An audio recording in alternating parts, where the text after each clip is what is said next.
it was a lot of highs and a lot of lows, a lot more lows than highs for the most part. And you just have to liken it to your time in the military. Had its highs, had its lows, but most of the time you were quote unquote embracing the suck. And there's a lot of that in being an entrepreneur, especially in the very early days. Welcome to VCEO Magazine, where veterans lead the way.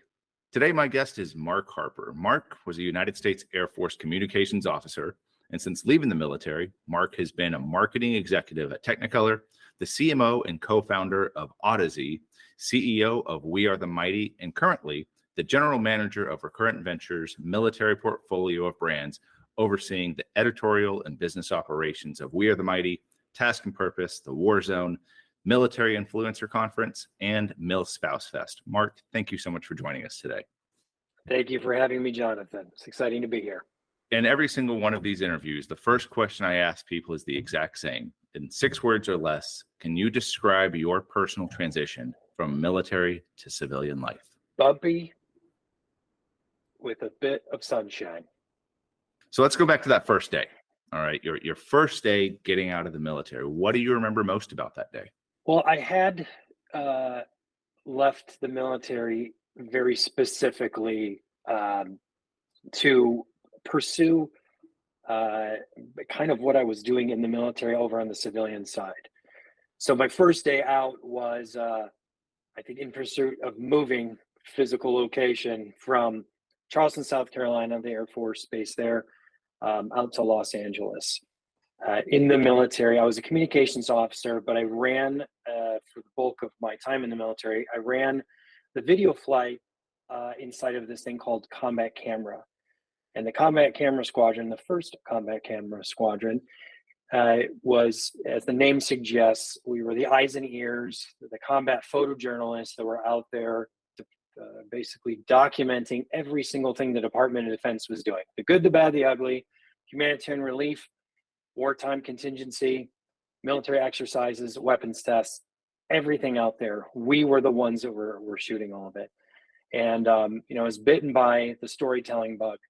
And it's what prompted me to actually leave at about 7 years in and make that departure. So I guess first day was packing a Penske and getting ready to go and being really nervous because I didn't actually have a plan. I just had a destination. You knew you wanted to get out, but let's ask a little bit on here. How did you envision your first job when you got out of the military? The entertainment world was so absolutely foreign to me. Like I knew and could, understand how we did productions inside the military. Mm-hmm. And I envisioned it was some much larger version of that. We were very scrappy. It was everything from going out with a single shooter to going out with a team of 5, 6, 7 people.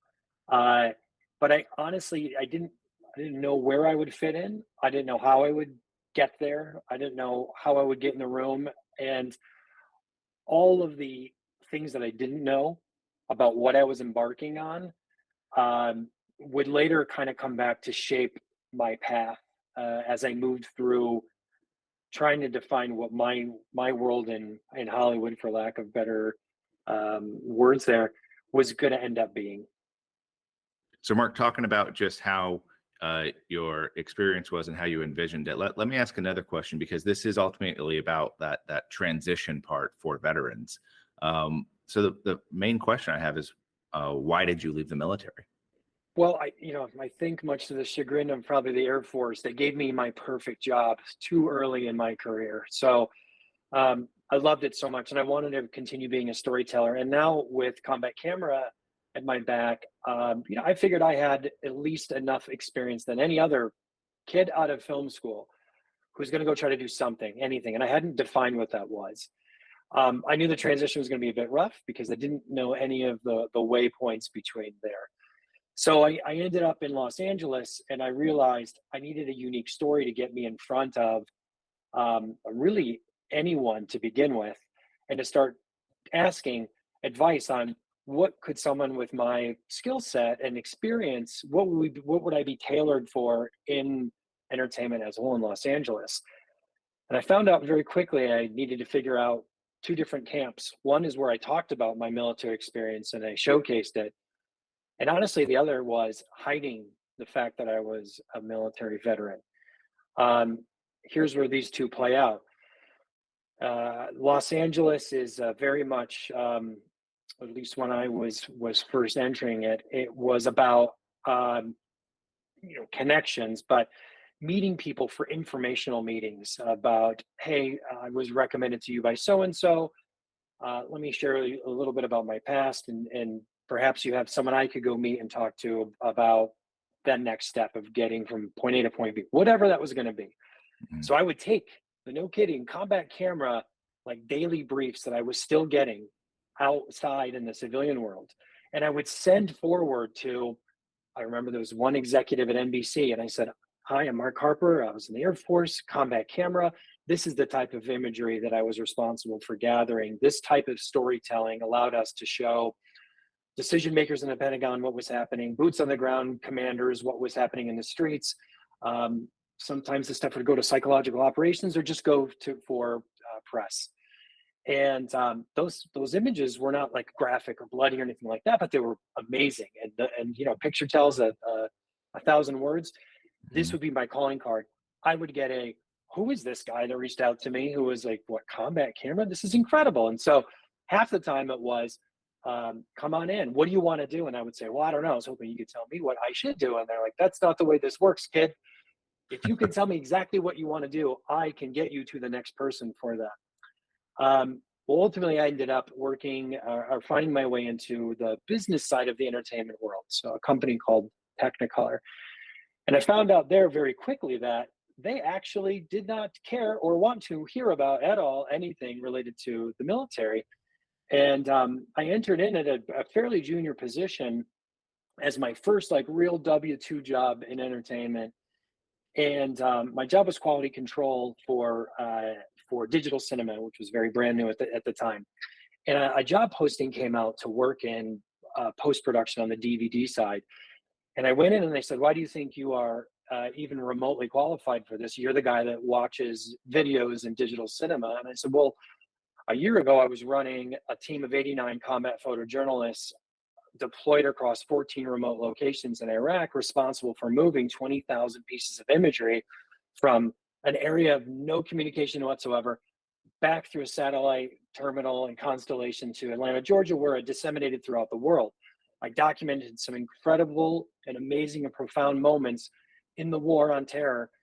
And while this doesn't show in the work that I've currently been doing, at heart, I'm basically a project manager who has done a lot of work in entertainment, but not properly in entertainment, if that makes any sense." Mm-hmm. And the feedback that I didn't receive that very moment, but it was back channeled to me was, this guy Harper seems like an okay guy, but feels like this military thing might make him feel entitled to things that he can't actually do.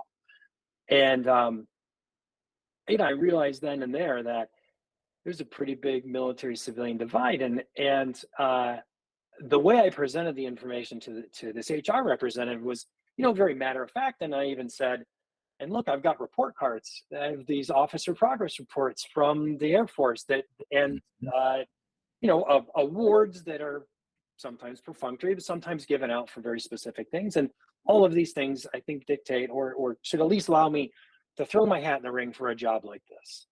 But it didn't land. It didn't land at all. And it was, a realization that, look, this story is going to work sometimes, but it's not going to work others. And you have to kind of identify that before they identify it for you and pick a lane.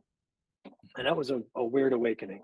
That sounds like it's really that bumpy spot that you mentioned earlier. It was, yes. It ties so much to things that I've heard talking with different veterans about what their transition was like, where they thought that some skill sets and just finding that right way to match them up with other people. So it's so much in line with that we hear a lot with veterans. So knowing how to actually match that and know your audience for it and how to customize your story for that.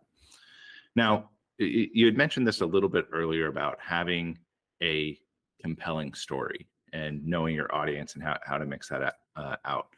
how can others, when they're trying to create that story, especially thinking about, who they might be talking to for employees, how would you recommend others create their compelling story? It's a big hill to climb sometimes. What my experience early on in the civilian world was they can't do that translation for you. And so your story is about getting through that translation for them by way of communicating a road for them to kind of let you get there. I did a very bad job of that when I was in front of the HR person, but I was able to, in many other different parts of the entertainment world, draw that line for them. Look, I may not have been, and this is, I was working at Paramount Pictures. I had this incredible opportunity very early out there to work on digital marketing campaigns for G.I. Joe, Star Trek, and Transformers. It was a very cool thing to be inside of a studio working on these massive and complex campaigns at the very beginning of digital marketing. But to land that role, it was, okay, military guy, what makes you be part of the digital marketing team, like what we do here? And it really was, well, look, let me help you out with that. At Combat Camera, I was basically doing a version of what we're doing here. We were marketing for the military. We were showing that this particular exercise should be funded next year, and that the general at this major command needs to see what happens at Operation Terminal Fury or what happens at Exercise Cobra Gold. These were marketing campaigns for those exercises to get the funding that would eventually trickle down from Congress. And we wrapped it up in a nice 5-minute teaser trailer. And they're like, okay, you're speaking my language. I get it. Now go sit at that computer and play in Photoshop for the next 7 hours. And I'm like, Roger that. So it wasn't always that grandiose. I did manage Optimus Prime's MySpace page. I'm really dating myself at this point. But, this is part of paying the dues in the very beginning parts there out in Los Angeles. Well, what you talk about, it really sounds like understanding how to translate the business acumen over to it is what you did in the military. What's that same business case and understanding that part for it? Also, yes, absolutely. MySpace. I'll have to go see if I can't find that. I have what an interesting time to be alive. My best friends were Megan Fox, Bumblebee, and I think a couple of Decepticons, maybe Megatron, or I don't know. But just weird to be, reminiscing about those specific very early days of digital marketing. Mark, I want to shift a little bit because you do have such a diverse background. And I do know that it is very common for veterans when they get out, they want to try their hand at starting something on their own. And you have some of that experience as well with Audeze. So with your experience, what would you say that people trying to start their hand at starting their own thing, what should they be looking to prepare for? So I believe the military community writ large over indexes in people that actually start businesses, right? And they fuel the small business engine that is a very powerful component of our economy. I actually had no real aspirations that initially. This Audeze company was a high-end headphone company, and it was partly born out of relationships that I made at Technicolor, and were further refined when I decided to go use the GI Bill and go to business school at UCLA Anderson. And so at UCLA Anderson, I had a homework assignment of build a business plan, and a friend who had been working on a business with no plan. It was around these very expensive headphones. And when I say very expensive headphones, I mean the price point started at $1,000 and went up from there, and we could not make them fast enough out of a little garage in Orange County. There's a very magical briefing that I do about this at UCLA about twice a year, where I talk about the entirety of that rocky road of helping start Audeze proper, get some funding. We raised $4.5 million from Warner Music Group, start the company. It's all the ups and downs of that entrepreneurial world that happened over the course of about 3 years. But what should they be prepared for and ready for? I mean, really that. It is such a mostly thankless task of building a company, and it is every day learning and putting on a different hat to help build something like that.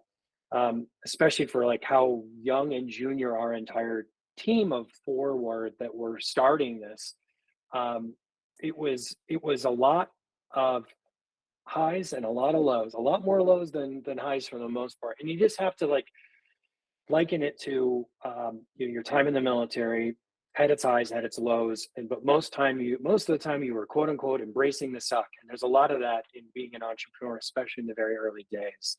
So it's about buckling up and be ready for some real hard times at first, but always with like a sight on the future, the goal, what you're working towards, and just how you get from A to B. Were there periods when it was bumpy, when you didn't think there was going to be those rays of sunshine?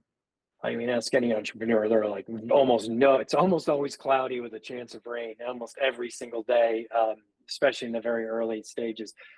Um, the big ray of sun was the verbal commit on the $4.5 million from Warner Music Group in the very early stages, and that was like, oh my goodness, this just changed overnight.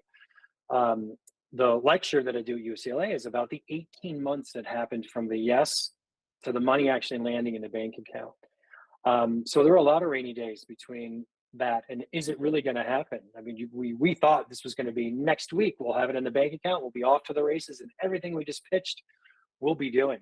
And instead, it was, oh my goodness, $4.5 million 18 months ago doesn't do what it did back then today. So it was, it was a lot of constant reassessing, reevaluating, and trying to just work through those challenges. I want to go to your next stage after Audeze, where you have then been executive vice president, chief marketing officer, president, and CEO. All of these very high level senior leadership roles as well. My question here is, what would you say is unique about being an executive compared to your time in, say, the military, or even as a co-founder for Audeze? All those titles there were born out of a second startup called We Are the Mighty, which was, I think, that ray of sunshine that kind of came through. That was a company that was created by the former head of MTV Films, named David Gale, who had a mission and a purpose to create a platform for the military community to tell stories. And the mission behind it was always to figure out a way to curate and find out from our military community what stories really resonated, and then to elevate those into from the articles and maybe social media stories we were doing up into TV and film. Easier said than done, even when you have the former head of MTV at your back. Those titles you just listed were, born out of the very specific needs for this early stage company. And I would say the difference between them and the military and what I did were shockingly very similar, because We Are the Mighty was almost kind of run as a small military unit.